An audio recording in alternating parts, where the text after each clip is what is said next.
Welcome to the PRINE Health Podcast, where we answer real questions, give clear answers, and help you take control of your health. In today's episode, we're diving into one of the most talked about topics in medicine right now, GLP-1's and peptides.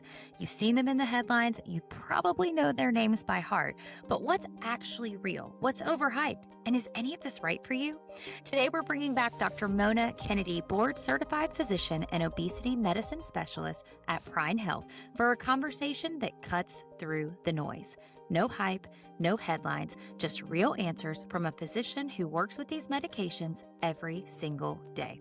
So let's jump into the show.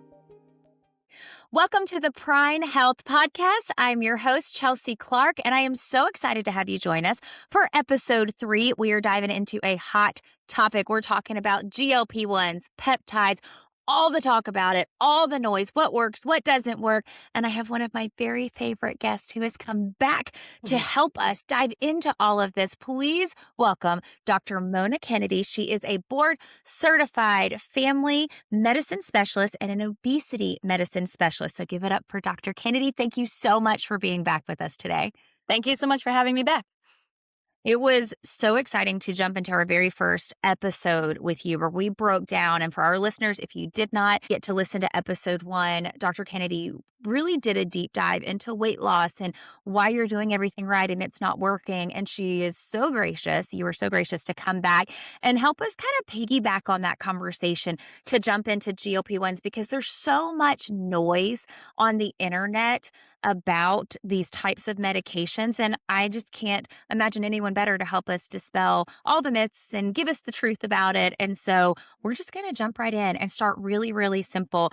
Can you just explain what exactly GLP-1 medications are and why so many people are talking about them right now?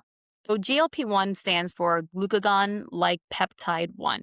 So it's a natural hormone that is produced from our gut, and it helps regulate your blood sugar, slows down digestion, and it signals to the brain that you're full and satisfied. And then importantly, it helps break down fat.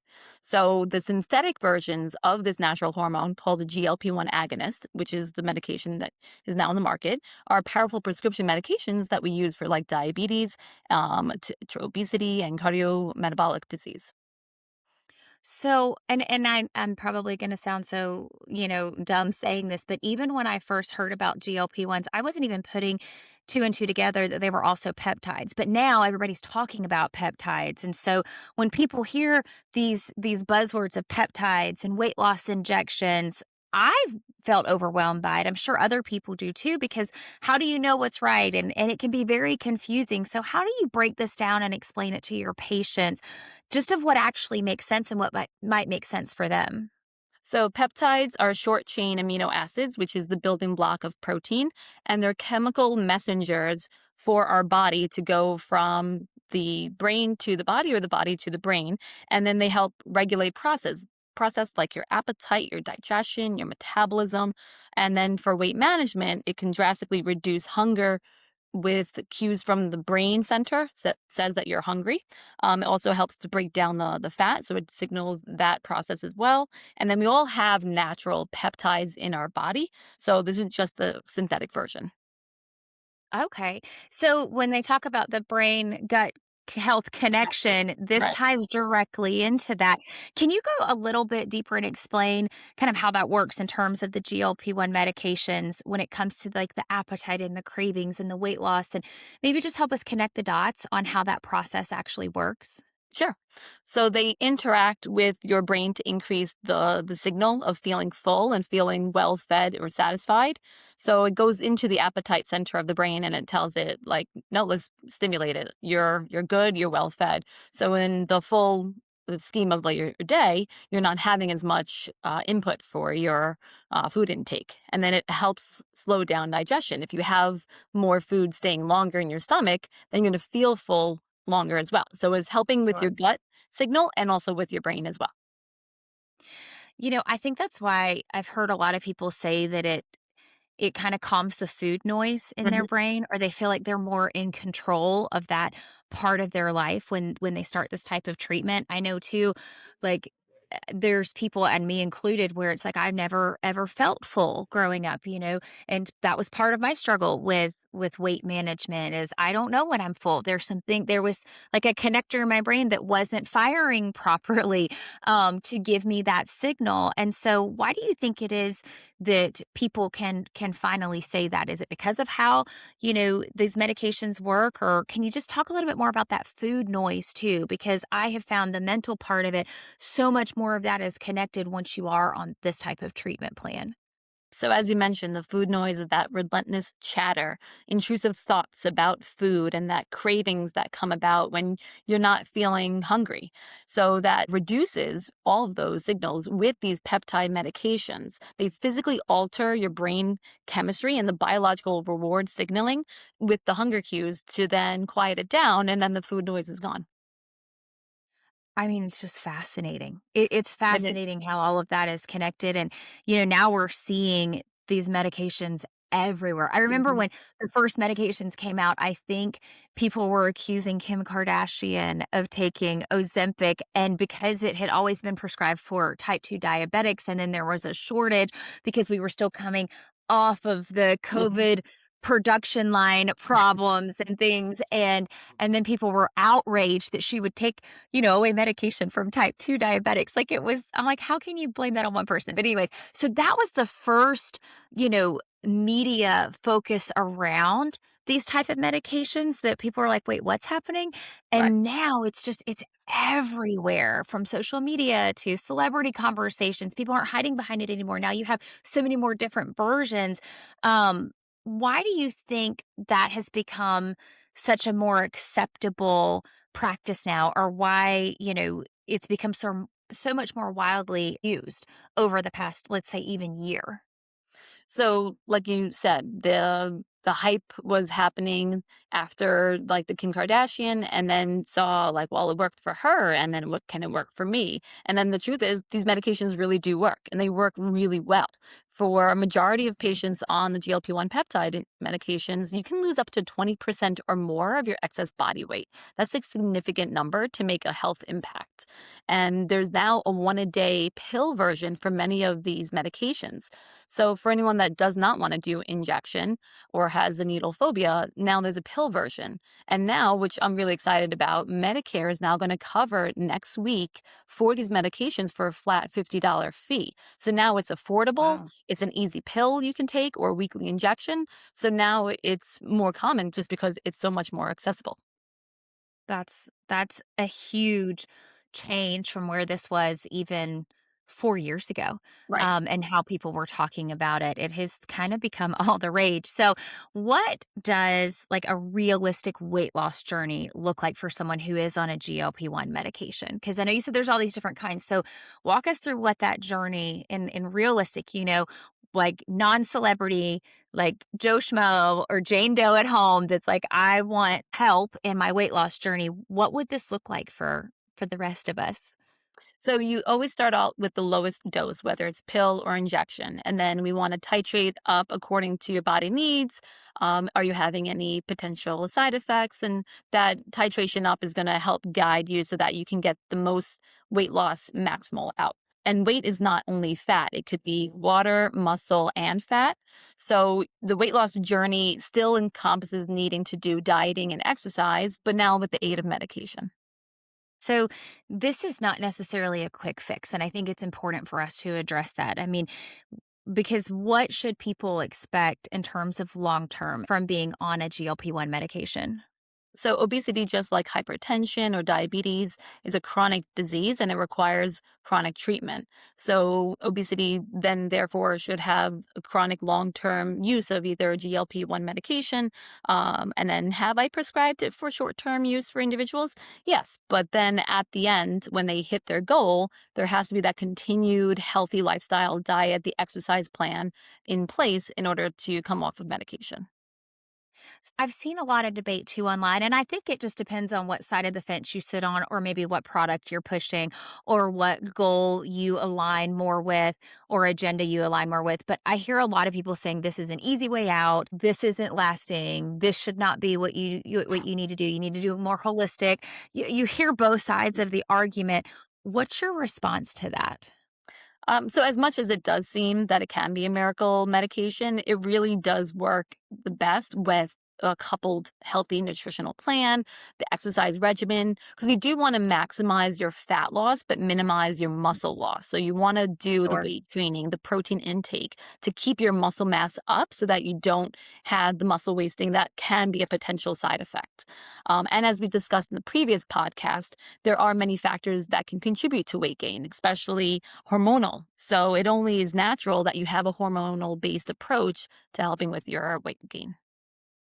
I've never, in all the research and all the things that I see out there and all of the, videos that pop up once you start like searching this stuff, I've never heard anyone explain it like that. Where if you already have hormonal issues, then you're looking at a hormonal based approach to treat that. You've literally just blown my mind. I mean, that was brilliant. And I don't know why I've never thought of that before because so many of us, me included, have a lot of hormonal issues. Why Right. would you not use a hormonal answer to fix the hormonal issue? That's so great. That is so brilliant. Oh my gosh. This is why I wanted you on the show today because I knew you could make this so easy for myself and everybody else to understand. So then who do you see struggling the most with the misinformation or the fear surrounding these treatments? Because there are a lot of people like, you're going to lose all this muscle mass. And I get that they're taking different potential side effects and trying to highlight them. But who do you see struggling with the debate in their mind of whether or not they should do this or what is right for them with the GLP-1 treatment plan? So they may know someone's neighbor who had the muscle wasting, and that individual may not have had like a tailored personalized plan and may have gotten the medication from, let's say, even an online source. So if you have the right treatment guided by a healthcare professional, then you can minimize the muscle wasting so that the fear shouldn't be there because you have someone that's monitoring you consistently.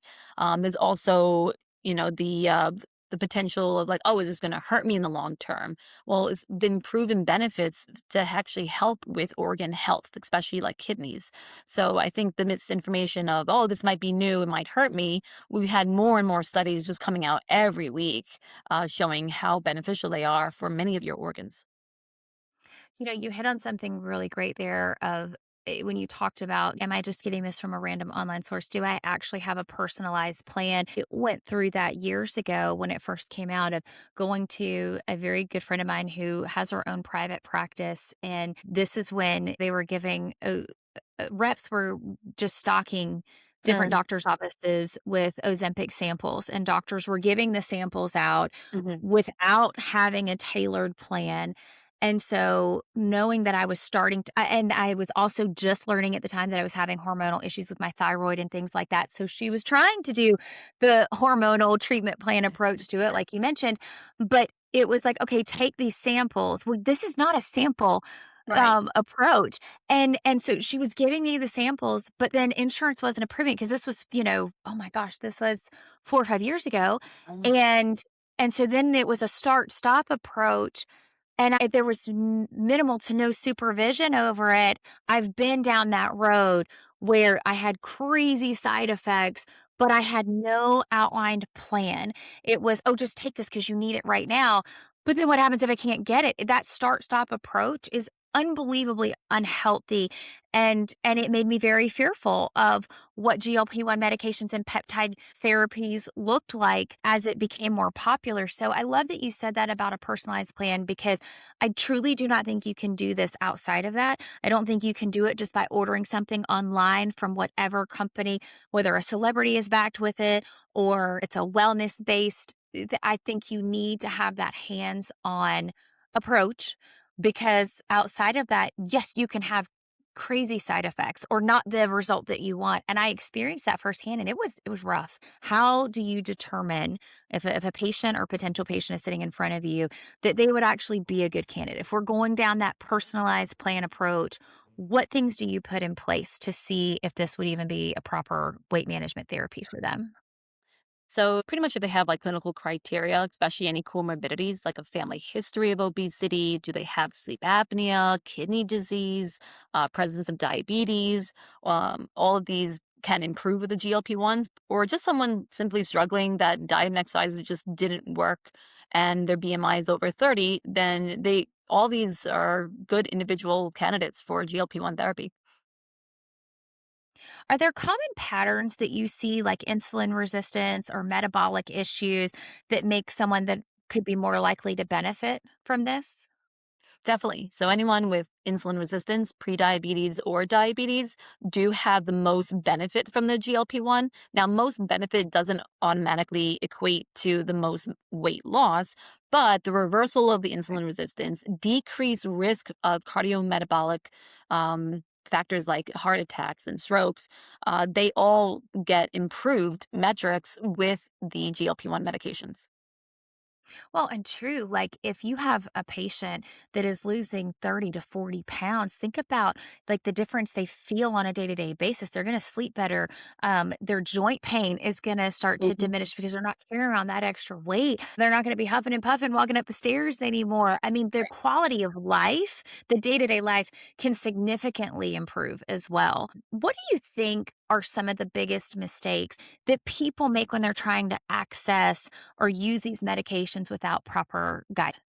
So, as you alluded to before, not having someone guide you through the process and where you're trying to kind of doing it on your own, like, did you calculate how many grams of protein you need to sustain your muscle?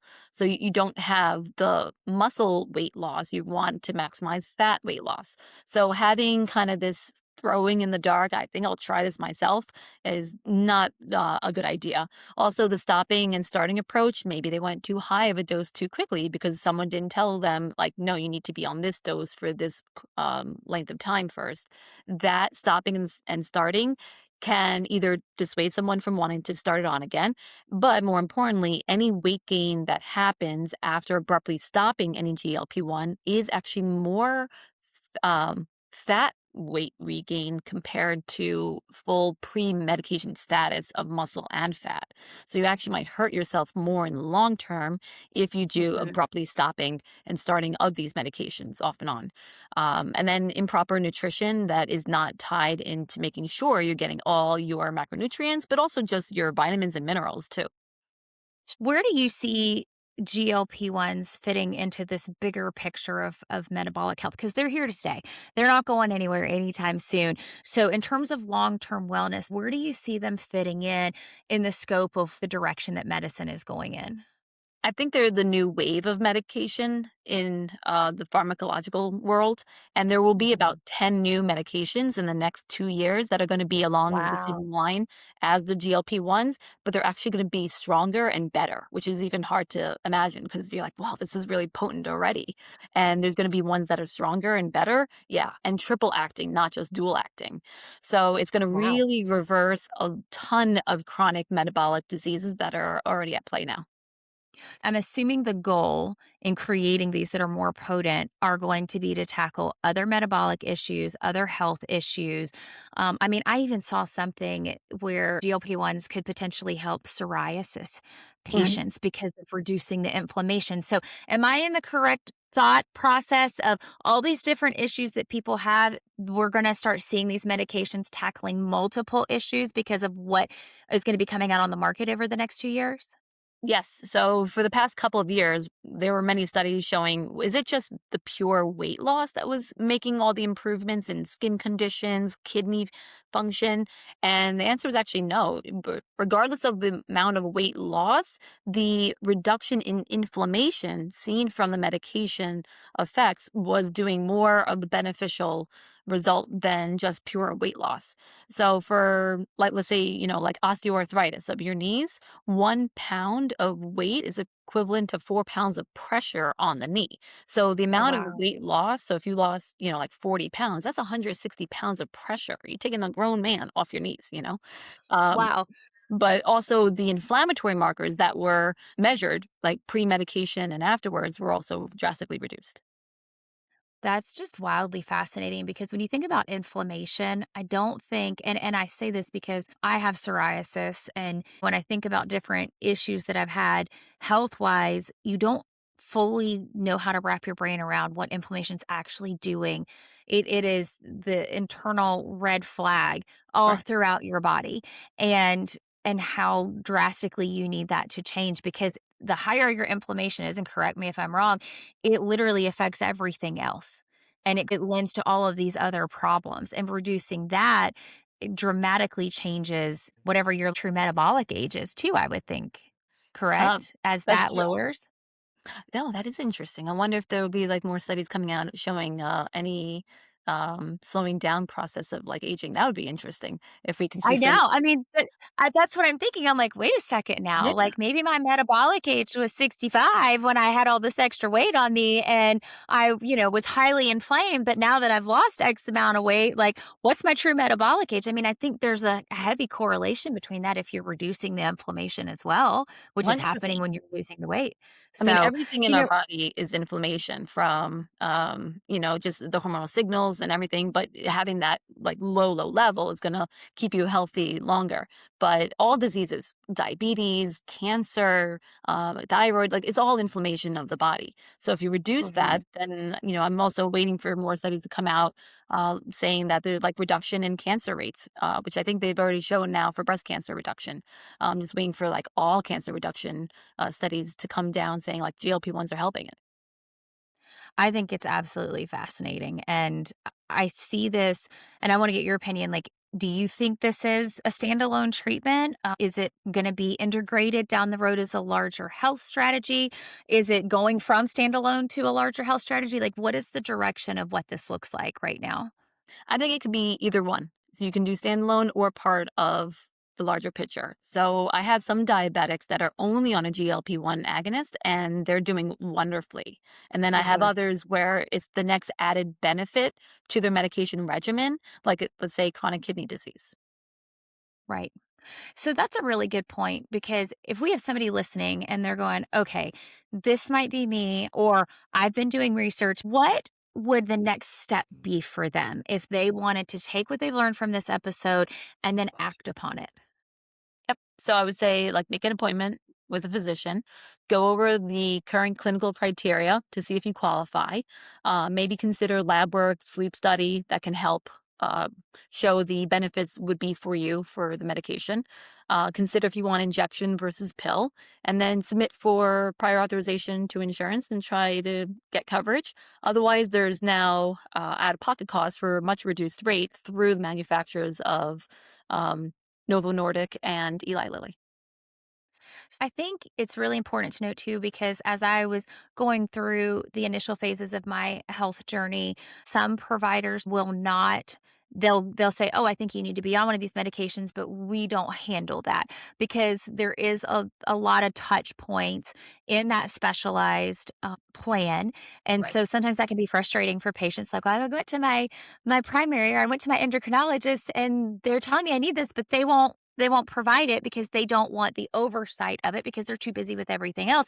What I love about working with you and being with Prime, this is your specialty. And so if someone wanted to set up a first consultation with you at Prime Health, be it in office or telehealth, I know you do both. Um, what happens if someone wants to explore that option within that first consult with you? So about half of my new weight loss consults are for exactly the same reason that you said, where they were told this would be good, but my doctor doesn't want to do it. So in that first 30-minute consultation, we discuss weight goals, we go over the clinical criteria to see which medication you either qualify for or what would be best for you. Go over the nutrition plan, calculate the specific grams of protein that you should have to maintain, and then sometimes even refer to our prime nutritionist that we have on board as well. I love that because it is so specific and tailored to the individual's needs. So, one final question. Let's say we have someone listening and they've seen all the noise out there. I mean, there are MLMs, multi-level marketing opportunities that provide peptides now. I mean, it's literally everywhere and everybody's trying to pitch it at the lowest price, that can create so much confusion and fear. What would be your final piece of advice for them going forward? So sometimes it's just time to fight fire with fire and then go on a potent medication that's going to help aid your efforts. I love that. Fighting fire with fire, one patient at a time. I love it. Well, Dr. Kennedy, thank you so much for being on today. You blew my mind with all of the different things that you help connect the dots with in my head in terms of what peptides are and how these medications work. And I'm so excited for all of our listeners because I know you probably did the same for them. So thank you so much for being on today and being a part of the PRINE Health Podcast. We appreciate you so much. Thanks for having me again. Thank you so much for listening to today's episode of the PRINE Health Podcast. If this conversation opened your eyes to what's actually possible with GLP-1s or help you figure out what questions to start asking, then we did our job. We put together a free resource just for this episode, the GLP-1 Readiness Guide. It's designed to help you understand whether GLP-1 medications might be right for you and what to discuss with your provider before taking that next step. Download it completely free at prinehealth.com/podcast. And if you're ready to have that conversation with Dr. Kennedy, we'd love to help. Call us at 516-940-7400 to schedule an appointment or visit prinehealth.com/podcast for more information. Until next time, keep asking real questions and we'll be here to give you clear answers. Take care.